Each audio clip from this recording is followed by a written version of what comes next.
Hello, everybody, and welcome to the Bet Right Sports Betting Podcast presented by the Six Pack Coverage Media Network. It's your host, Jeff Farrell. Here's my co-host, Andrew Tanzi. We have arrived. We have finally made it to the NBA Finals. We made it through blowouts, injuries, COVID, Game 7s. God knows what else I'm missing in here, but we made it. Celtics versus Warriors. I think the two best teams made it to the finals. I think these were the two best ones in each conference. You can make a case for the Bucks if they had Middleton healthy, but I think we got a pretty legitimate matchup here between two very good teams. How you feeling about the NBA? How's life? The conference finals, I adjusted my entire sleeping schedule to stay up for these games on the East Coast, and I want to say maybe two or three of them were worth staying up for based on the outcome. So a little disappointing from that standpoint. So I'm hoping we get some nice regression in the NBA Finals where every single game is coming down to the wire here. So, but other than that, after this, my friend, we have a short road until football season.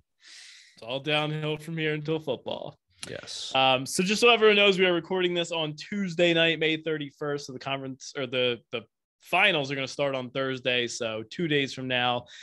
First, let's just do a quick recap of each of the conference final games, and then we'll get into the NBA finals, break it down, give some props out, give some series-long bets, and tell you who's going to lift the trophy. All right, in the Western Conference, Mavericks versus the Warriors. Obviously, the Warriors came out victorious. Any main takeaways from this series? I just kind of felt like the Warriors were just the better, deeper, more well-rounded team. We kind of knew that Luka didn't have a ton around him. I think that really showed up big time. The Mavericks role players were just brutal for the most part. Maxi Kleber averaged 5 points per game. Dwight Powell had, I think, 9 points in like 48 minutes played. Reggie Bullock was pretty much useless for the most part of the series. It just really felt like they were outmatched and the Warriors just had too many weapons. Did you have any takeaways or anything you saw that was expected, not expected? Yeah, a few takeaways, and part of my reasoning for liking the Warriors in that series was me saying the Mavs aren't going to outshoot the Warriors. Well, the Mavs did outshoot the Warriors from three. The Mavs' whole game plan seemed to be let's run the Warriors off the 3-point line and just outshoot them from three. Unfortunately, you ran the Warriors off the 3-point line, but they were shooting over 60% from the 2-point range, and the Mavs just didn't have the 3-point shooting to make up for it. So the Mavs are kind of reminiscent to me of a James Harden, Houston Rockets type team where it's one guy who's ball dominant and you're relying on all the guys around him to just chuck up and bomb threes. And it's just, you can win a series or two in the playoffs, but it's just not a championship strategy. And I think we kind of saw that. And my other takeaway is the Suns just absolutely crapped the bed against the Mavs. And I don't think it was, I don't think the Mavs were as good as they looked. It was more the Suns just completely choking and playing terrible in that series. And look, the Mavs are still a good team. They had a great season, but they need more consistency outside of Luka. It can't be. And one of the things I said, which was kind of true, is you're basically relying on Dorian Finney-Smith and Reggie Bullock and all these guys to win games by making threes, and that you're not going to win a championship that way. So those are my takeaways from that series. Yeah, I think you summed it up well. You were on the Warriors there. I had a couple bets on the Mavericks plus 1.5 games. I took their money line in the series after game one. So tough. Didn't go well for me, but it's all right. Moving over to the Eastern Conference, we had the Celtics and the Heat. Obviously, the Celtics won in 7 games. We hit a couple nice bets in this one. The Jimmy Butler most points in the series prop was one of the just most exhilarating roller coaster ride. I mean, he starts off the series when he dropped 41 and 29, and you're thinking, oh my God, this bet is like it's an amazing bet. We had great odds. We nailed this. Then he leaves in halftime of game 3, puts up 8, 6, and 13 points. Doesn't even look like a shell of himself. And then somehow, and he's like plus 1,200 or something, like when they reopened it after game 5, and somehow puts up 47 and 35 in the final 2 games, edges out Tatum by like 0.4 points per game, shot 55% from the field in the last 2. I mean, that was just watching Jimmy Butler in this series was honestly incredible because there wasn't a ton that was too exciting in the series. Most of the games were pretty ugly, but like watching Butler just put the Heat on his back and just try and will them to victory was really entertaining for me. And Jaylen Brown was in the mix there for a little bit after his because he had the one game. blow up game and he was the leader for a little bit. And it was, I mean, that whole market just from game to game was just wild.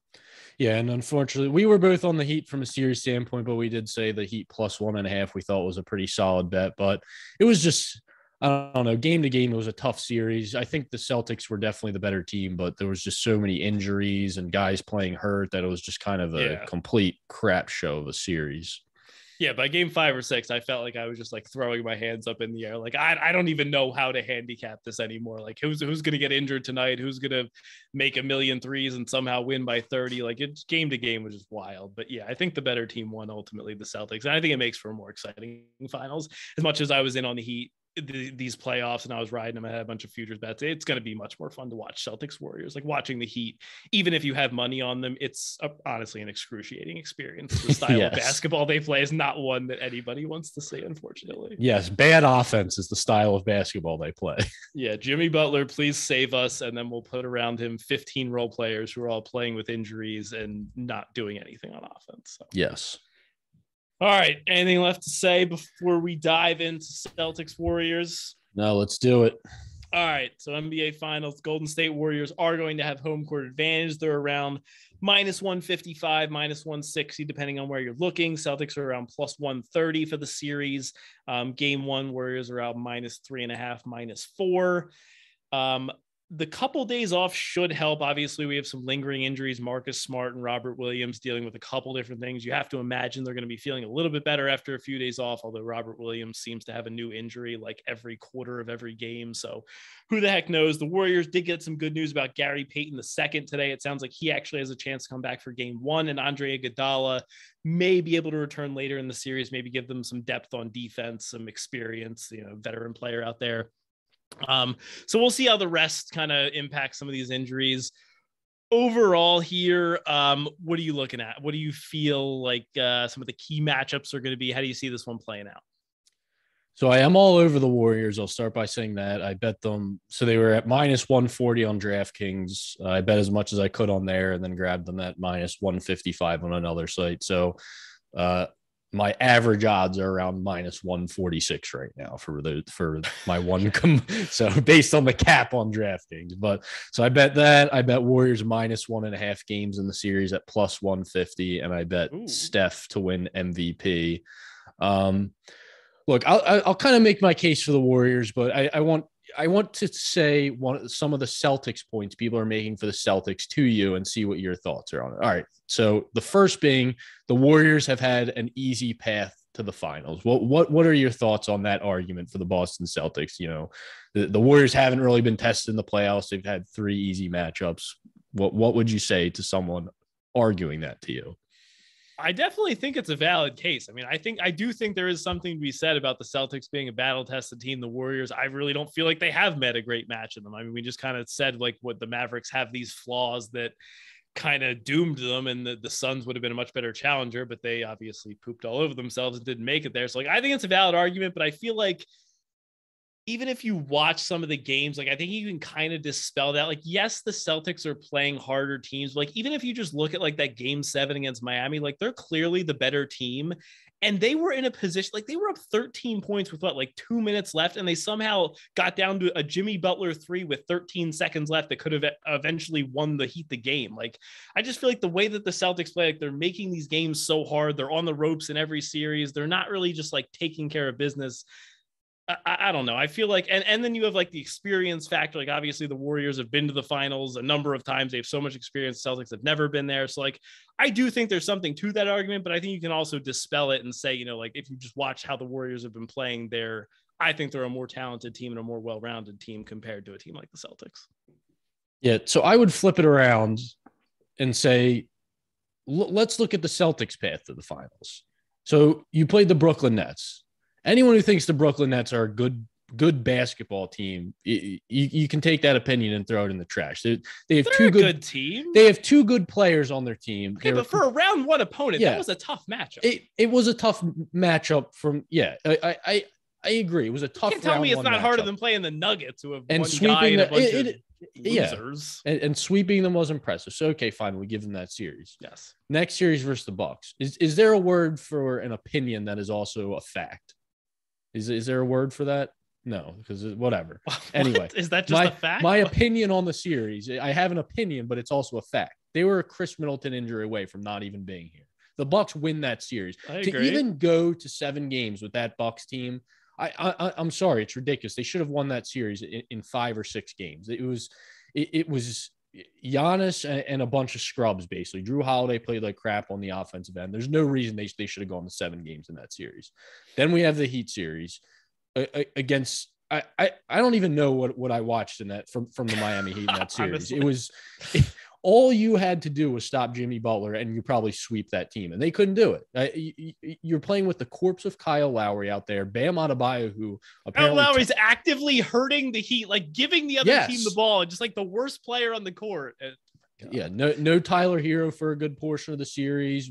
Max Struss couldn't hit a 3. Strus, whatever. Sorry, we'll get it sometime. We'll get it. There's no reason the Celtics should have gone to 7 games again in that series. So now we have the Celtics playing down to both these teams. I get it; their defense is good, but I just can't. And I don't want to, anytime I say I don't want to take anything away from a team, I end up saying things that take away from the team. But the Celtics have a great defense, but the last 2 matchups, we knew the Heat weren't going to put up points in that series.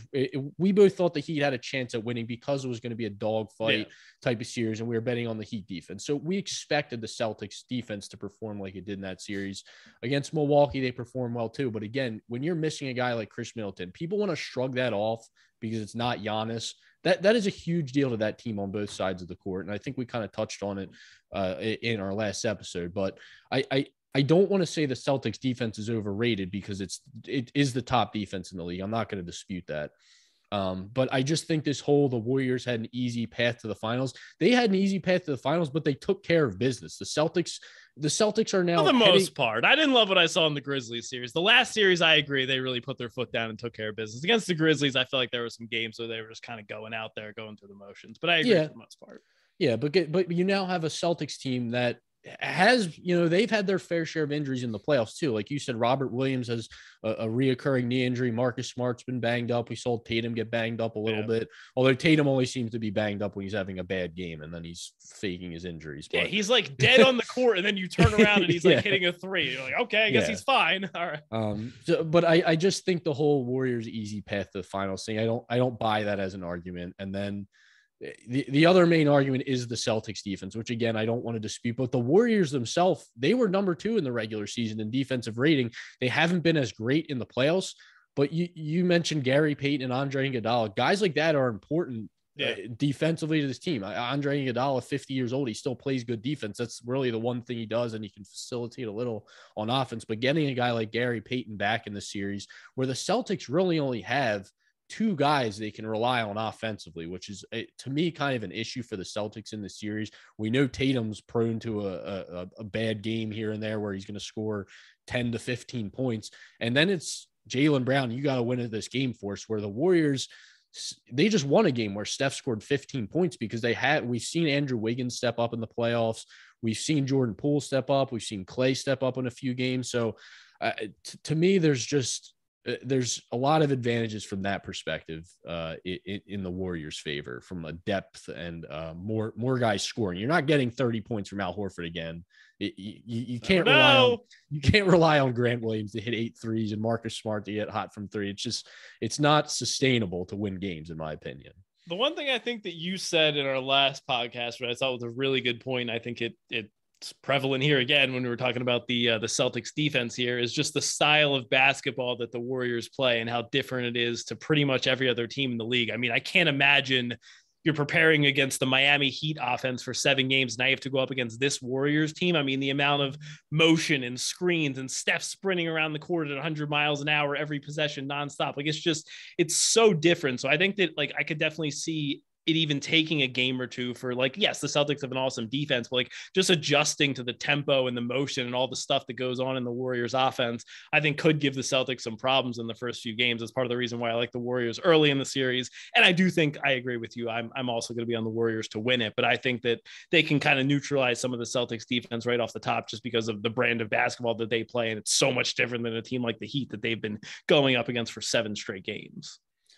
Yeah, and one of the other things, the Heat and the Bucks series, it was kind of the way the Celtics were playing it. It was they were kind of collapsing the lane more, and they were almost allowing these guys on the outside to get their open threes. And it's like, if you're going to beat us, it's going to be because we're leaving Pat Connaughton open from three and PJ Tucker open from three, and those guys didn't hit the shots enough. Well, you're not going against Pat Connaughton and PJ Tucker on the offensive end now. Now you're going against Klay Thompson and Andrew Wiggins and Jordan Poole. And like I said, we've seen all these guys step up. And the other thing is, again, the Butler thing, you couldn't stop one guy on their team from scoring. One guy. And you're going to tell me you're going to stop Steph, Klay, Wiggins and Jordan Poole. I don't know. It's concerning to me if you're betting the Celtics that you can look at those last two series where it was really one guy on each team you had to worry about, and you went to a game 7 in both series.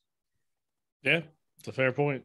Yeah. Okay, so if you had to make a case for the Celtics winning it all, like, how does it happen? How does this go wrong if you're betting the Warriors? It goes wrong by them losing game 1. I think the Warriors have to win game 1 if they want to win this series. You think they would start to tighten up a little bit? Why do you think they – I feel like a team like the Warriors with like their experience and stuff, I think they could be okay if they lost game 1. I mean, obviously you wouldn't like it, but you flip the home court advantage, you lose the home court advantage in that case. You again, I know there's a few days rest in between, but there's still 3 days rest versus a week's rest. Coming off a game 7, those two series the Celtics are coming off are two of the most physical series we've probably seen in the last 2 years in the playoffs. So it's almost as if this game 1 is a scheduled win for the Warriors, kind of how we felt in the last series for the Warriors and for the Heat in game 1. So it's kind of that same spot. And I said the same thing about the Heat. If the Heat want a chance in this series, they have to win game 1. I just think it's too important of a game at home starting the series. And the Warriors have done that in all 3 series. They've won game 1 in all 3 series, 2 of them being at home. So I think the home court is a big deal. And if the Warriors losing, I think if the Celtics do that same approach where it's leaving guys open from 3 and it's the Warriors not hitting their shots, but I know. Right. I mean, the 3-point variance can swing. I mean, that can change so much. Yeah, but exactly. I mean, over the course of a series, you think it would even out. But yeah, I mean, that could tank any team. So. And we've seen the Warriors take what's there. Like I said, that the Mavs ran them off the 3-point line. They were fine with that. They didn't take as many threes. They scored mid-range shots. They got to the basket. And there was a bunch of stats on Steph getting to the basket last series. It was like way above his season average because he was just taking what the defense was giving him, like you're saying. Yeah, and the whole team can do that. So if I'm making a case for the Celtics now, but I end up making a case for the Warriors. I just really like the Warriors. No, so it's the Warriors not hitting their shots, and I think you got to go back to the turnover issue for the Warriors. We've seen it. We saw it a lot in that Grizzlies series, which I know you mentioned wasn't the best series for them, and I agree. They've been turnover prone. It's kind of this whole era of the Warriors. I think they've always kind of been a turnover prone team, just with the fast pace they play at, and with all the back cuts and stuff they're making. They're throwing, I want to say, riskier passes than a lot of teams, so they are more prone to turnovers. But it's the turnovers that are leading to transition buckets the other way, which we saw in a couple of those Grizzlies games that they lost. So I think those are the avenues for the Celtics to win the series to me. And look, I don't want to shrug off the Celtics defense because they could easily come up with a game plan to stifle this Warriors team. But I kind of got to see it first because like we've been saying, the Warriors play this different brand of basketball. But this is where we kind of find out how good this Celtics defense really is for me.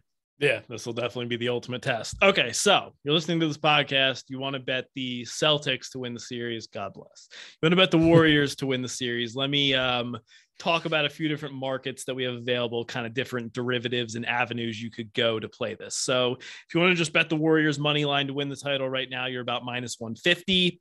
If you want to bet the Warriors to win game 1 and also win the title, you can get that at plus 120 on DraftKings and MGM. If you want to bet Steph Curry to win finals MVP, that's around plus 110. Shop around. I've seen plus 105s, plus 120s. Would you have a preference on how you'd attack that if you didn't have any action right now? Like, how would you kind of split it across a few? Do you like one better than the other based on the odds? I think I definitely like 2 things at plus money. I like the Warriors game 1 and win the series. I agree. like I said, I just think this is a game the Warriors win. And before we hopped on, you said this the Warriors were 21-2 on game ones under Steve Kerr or something like that. So that they haven't lost at home in the playoffs yet, which I think is another huge thing. So I like the Warriors in game one. I think that's good to get them at plus money for that and the series. And I think Steph MVP is a good bet as well. I grabbed that at plus 120. It's people, the people voting on this award want to vote for Steph. People want Steph. That's all anyone's talking about. MVP. Steph has never won the finals MVP. Yes, like it's everywhere. Just have a decent series and you're going to win MVP. And I think in order to win this series, Steph is going to have a good series. So he's if he averages 24 plus points in the series and they win, I think he's a pretty safe bet to win MVP. And yeah, those would be the two ways I would probably attack it from a little bit of a safer standpoint. Yeah, I totally agree. I think those two have the best value. And I think a lot of times in betting, you hear like, all this hype building up on Twitter around the play. Like it might not necessarily be a great play, but when it's stuff like this, like award markets that media members are voting for, like this is exactly what you want. You want everyone talking about, oh my God, Steph Curry's never won the finals MVP, hype it up, talk about it. Like that's just going to give you much better chance. If Steph has any kind of a good series, I think they're going to give it to him. So I think to make yourself feel better about it, and kind of the process I go through is make a case for the other guys. If you like the Warriors, make a case for Draymond Green to win MVP. What would Draymond have to do to win MVP in this series? I think he would. I think it's impossible. I think he would be the second most likely to win. I disagree. I just don't think he can put up the statistical profile. Like, yes, he impacts game in a bunch of ways, but like, how can you give MVP to a guy that's going to score 8 points a game? Like, you just can't. Well, what did Iguodala average in the series? 16. He won 12 points. Oh, 16. Is that much? It was higher than I thought because I looked at it earlier today. But yeah, I mean, I don't know. I have a hard time making a case for anyone else. Like Clay has been not that great throughout the playoffs. Like, yes, he has a couple big games, but he's also been like, he's also has a couple games where it's like 13 to 15 points. Jordan Poole, I worry that the Celtics are just going to attack him when he's out there on the defensive end, and that's going to hurt his case a little bit. Like, I think Steph's got to be the guy. And we kind of saw like a 95th percentile series from Andrew Wiggins last series. Like, he was scoring more than he normally does. He was guarding Luka. He had a couple posters on the dunks. And, like we thought that he was live to win Western Conference Final MVP. I didn't see what the final vote was, but like Steph obviously won that. It's like you kind of got a peak performance from Wiggins for an entire series, and he didn't even win the Western Conference Finals award. So like I have a hard time making a case for really any of the other Warriors guys to win it. And I think if you are on the Celtics, and to me, I think the best value on the board is Jaylen Brown for MVP. He was right there with Tatum statistically last series.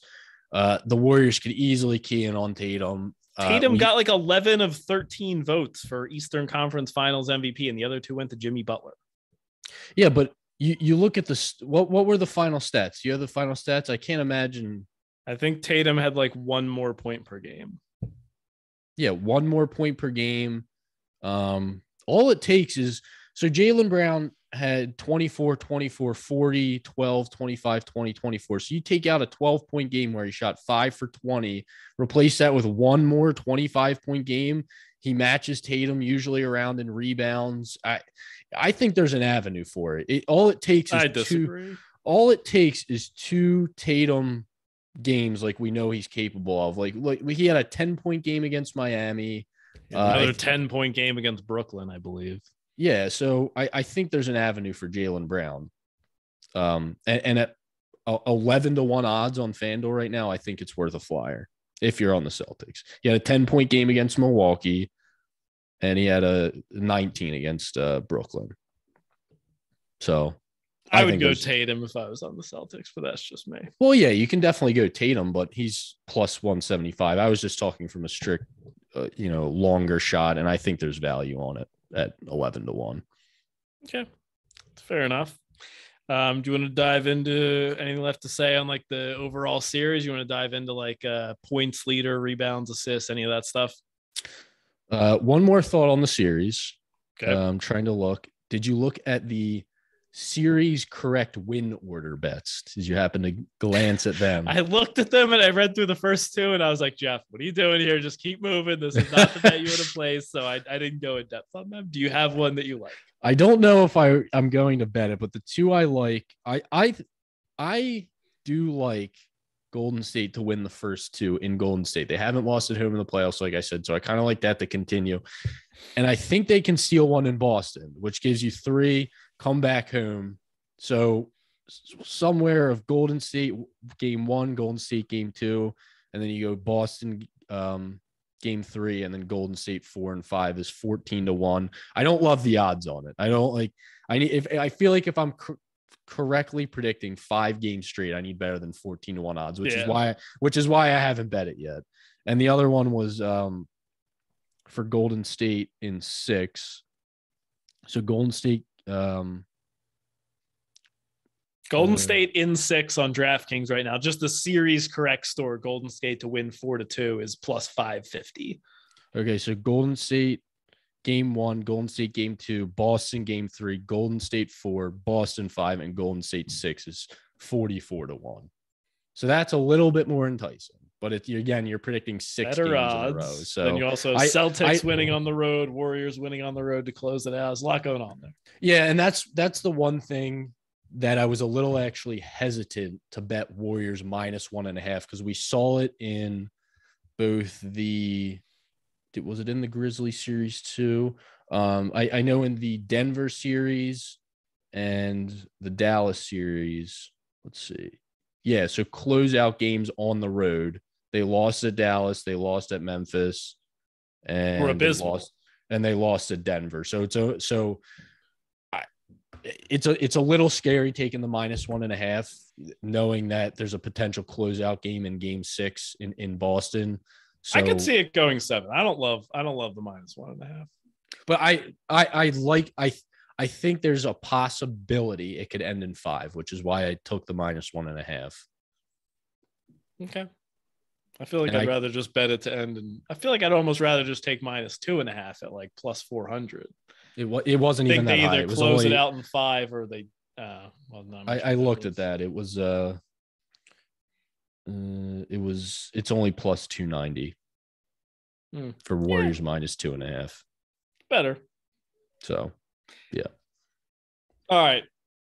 Points leader prop. Do you have any bets on this one? There's quite a bit of discrepancy on DraftKings versus FanDuel, but Jason Tatum is the favorite in the market. Steph Curry second, Jaylen Brown third, and then you have Clay, Poole, Wiggins, Smart as all super long shots. I don't think there's value on any longer shots for this one. I think it's between Tatum and Curry. Either and they're kind of in the same boat where either guy is capable of going off for 40, but we've seen both guys have down games as well. So I don't really have a play on this one. It seems like somewhat of a toss-up, so I would lean Curry at the better value, but I don't love it. I like Curry, so he's plus 155 on DraftKings. I think he's only like plus 125 on FanDuel. So there was a pretty good discrepancy plus 130 right now. Okay, plus 130. I think plus 155 is good, but I actually found a bet that's very similar, but the odds are way better on FanDuel that I actually really like. So I agree with you. I think it's pretty much a two-man race. It's Steph or Tatum. I would say they're about 50-50. Maybe you give some of that probability to Jaylen Brown because he's not too far off these guys in terms of scoring. But okay, we're saying like 45% chance Steph leads the series in points. On FanDuel, they have under the like popular parlays section or something, Steph Curry to lead the series in points and 3-pointers made gets it up to plus 430. And it's basically just like if Steph's going to lead this series in points, given how Steph Curry plays basketball and the brand of basketball he plays, like how in the world does he not lead the series in 3-pointers made? I mean, so far this you must have got a glitch or something. It's down to plus 165. What? Are you serious? Steph Curry highest points in threes average in series is plus 165. I bet it at plus 430 today. Well, no wonder it was such good value. Well, I apologize. I would have sent it to you if I thought it was a glitch. I didn't even know. So would you still bet it at plus 165? No, well, no, I just bet on the lead in points at that. Ruins my whole argument. I was thinking if it's 3 times the odds, if it's like the same odds, never mind. Yeah. Oh, that's unfortunate. Sorry to ruin your spiel. Yeah. Sorry, everyone. That doesn't help anyone. All right. So, yeah, I'd bet Steph Curry at plus 155, but not nearly as excited now that I know that one is gone. All right. Rebounds leader, anything for you here? So right now the market is basically Al Horford is a slight favorite over Kevon Looney, and then Robert Williams, Draymond Green, and Jason Tatum are all big long shots. Do you have a bet on this one? I don't. I think I would lean Draymond. He was plus 900 on DraftKings. I could see. So I know Looney was a big factor last series, but I could see this. I could see Robert Williams kind of getting phased out in some aspect late in games, not playing a ton of minutes between the injury. And I think the Warriors are going to make him play defense on the perimeter, which he really does struggle playing perimeter defense. So I could see this being a spot where this ends up kind of being a small ball where both him and Looney end up off the court, especially with Iguodala and Gary Payton possibly back. I think that ends up cutting into Looney's minutes, and we could see a lot of Draymond at the 5. So to me, I wouldn't touch Looney. Horford, I think, is properly priced as the favorite, but I think there's some value on Draymond at plus 900. We're talking long shots. Yeah, Jeff. No, I hear you. Plus 900. Honestly, Go ahead. Go ahead. I was gonna go over all the market. Yeah, finish your Draymond point. No, I was just saying. I'm not saying I think he's the absolute favorite to win. I think there's value. If he ends up playing the 5 with Looney getting phased out, which I think a lot of why Looney and I don't know this for a fact. I would have to look back and I'll look at it while you're talking. I think when they played in the regular season, I think it was a lot of Otto Porter actually playing the 5. So that's taking Looney off the court and that's more rebound opportunities for Draymond. So I could see it on Draymond. I feel like this whole market is almost unbettable for me because of Kevon Looney, just because I don't really know what to expect from him. I mean, like you're saying, they could try and get him off the court and go smaller, but like, just look back at some of this guy's stat lines, even in the exact same matchups. Like, it makes your brain hurt. Like against Memphis, he would go from like 8 minutes and 4 rebounds in game 1. And then he has a game 15 minutes and 9 rebounds, then 15 minutes, 5 rebounds, then 35 minutes and 22 rebounds. Like, you could project him anywhere between 8 and 35 minutes played reasonably and 3 and 22 rebounds from game to game. Like, I have no idea what to expect from him. If I was going to bet anybody here, it's another one. Like, I don't think it's going to happen. It's probably not the best projection wise, but like Andrew Wiggins at 80-1, I think here is a little insane. He's actually averaging more rebounds per game in the playoffs than Draymond Green is. He's at like 7.1. He had a couple games with 11 rebounds in the last series. Like, obviously it's a long shot. You're going to need a lot of things to break your way, but like 80-1, I mean, he's averaging more rebounds than Draymond Green. You're telling me he's 10 times the price. I think that's a little crazy. Yeah, I like that play. Throw a little bit on it. DraftKings will let you bet 34 cents on it, get it down, and ride out Andrew Wiggins. The most recent Warriors Celtics game, Draymond didn't play, so I don't really have a barometer on that. But yeah, I mean, the regular season's tough to get anything from because who the heck knows who played from game to game. My other play on rebounds, and this is who plays on rebounds. This is again in that popular parlays section. I bet Jason Tatum to get 6 rebounds in every game. Yes, I did the same thing. Yeah, we didn't talk about this. Nice. So he went over in 6 out of 7 games versus Miami. Yeah, you're getting a Warriors team that's playing at a much faster pace than Miami. Will there be as many missed shots by the Warriors, though, as Miami? But still, I feel like in these possessions, as the playoffs have progressed, Tatum's rebounds have consistently gone up. So to get 6+ rebounds in every game I believe I got it at plus 600, felt like a fantastic price point on this one. I'm totally with you. You're reading the notes right off my page. He averaged 13.4 rebound chances per game in the last series, which was well up from the first 2 series. Totally on board with this. I think plus 600 is an awesome value on Tatum. 6 rebounds in every game. Nice. I love when we're on the same bet and we don't like. I know. It just makes me feel so much better about it. All right, let's move over to the assists market here. I thought the pricing here I think is a little crazy. I got to be honest. So the favorite right now in DraftKings, I don't know if FanDuel pulled up. It's going to be similar pricing, but Draymond Green is the overwhelming favorite at plus 105.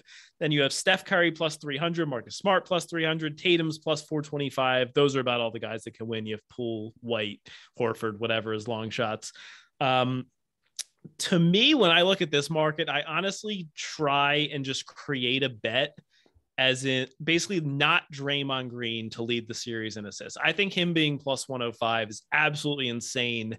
I think you can make a case for him, Steph, Smart, or Tatum, and it would be totally reasonable. So I'm basically trying to accumulate the highest price I can on Steph Curry, Marcus Smart, and Jason Tatum, bet all three of them, and just essentially create a bet that's around like minus 130, minus 140 for Draymond Green to not lead the series in assists, because I don't see any reason he should be priced this high. While I agree with you that he should I swear to God, if you say you're betting Draymond to lead the series. I am not betting Draymond to lead the series in assists.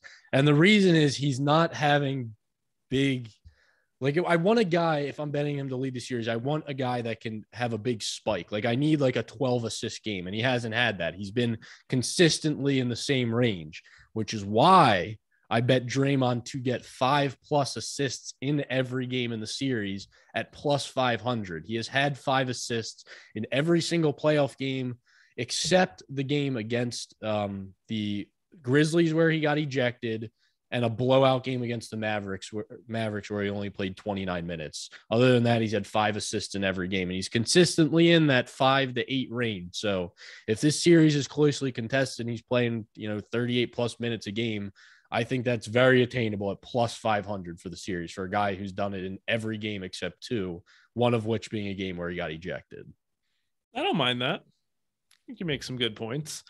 Yeah, the only problem with these to do it in every game, like obviously the odds are awesome. The only problem is that obviously it only takes one injury, one really big blowout, one stupid Draymond ejection. I mean, he could be amazing the entire series. He gets one stupid ejection in game 6 and loses it for you. So that's the only problem with these. But I think the odds, we're justifying it based on the odds being so long. If it was plus 200 for this bet, like you'd have no interest. So exactly. I hear you. All right. I found one other prop on DraftKings that I wanted to run by you and see if you think it was worth betting. Okay. All right. Any player in the series to break the NBA Finals record for most threes made in a series. The NBA record is 32, currently held by Steph Curry, and it is plus 1,100 on DraftKings. So you're going to need 33 3-pointers. Obviously, you're going to need the series to go 6 or 7 games. If it goes 7, you're averaging like 4.7 per game. Steph's only averaging 3.8 right now through the playoffs. Tatum's averaging 3.2. But I feel like at 11-1, it's not the worst bet. I think this could be a longer series. I could definitely see it going 6 or 7. Obviously we've seen Steph hit 6-7 threes in a game, no problem. Tatum's been taking more than he had in the regular season. Do you think this one is worth betting, or is this a giant sucker bet? Tell me the odds again. Plus 1,100, so 11-1. 11-1. No, I not high enough. I'd almost rather bet him to make 4+ threes in every game at plus 1,400. So 14. Yeah, but the only problem is you don't get you could get a spike game where he makes like 8 or 9.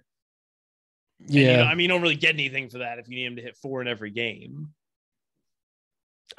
11-1 odds to break an NBA record. That's just, something about that. It's not just an NBA. The context is everything. I mean, we're not asking a guy to I feel like you're betting break Wilt Chamberlain's 100-point game. But you're betting, you're also betting on a 7-game series. Yeah, that's the thing. You have to have a 6, if not a 7-game series. So 33. If you go to 6, you need him to make 5.5. 5.5 per game. So that's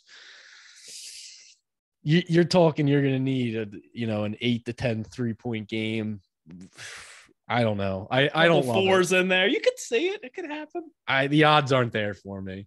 All right, need a little bit more odds. Check around. I only saw this one on DraftKings. Maybe there's other books that have higher odds, but I think it's close. Yeah. Can't get there for me.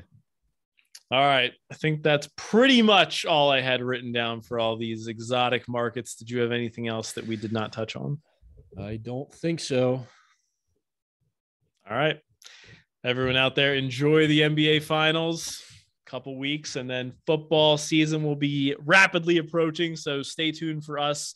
Late June, early July, we'll start to put out some football content, do some podcasts, break down the divisions, give out all futures bets. Anything left to say? Nope. All right. That's a wrap. Till next time. Leave us a 5-star review.